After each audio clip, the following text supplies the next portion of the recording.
Unit 9. Making ice cream. Listening 9. Read and listen. We're visiting a farm. There are cows, sheep, and goats on the farm. The cows are in the field. They're eating grass.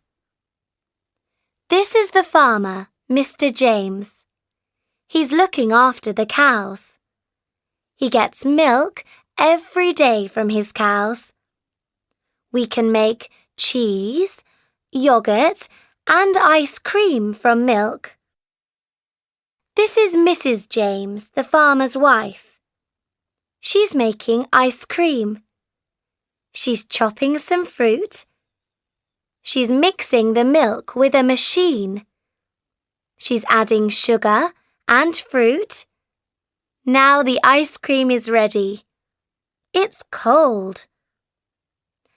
And this is me. I'm eating the ice cream. Yum!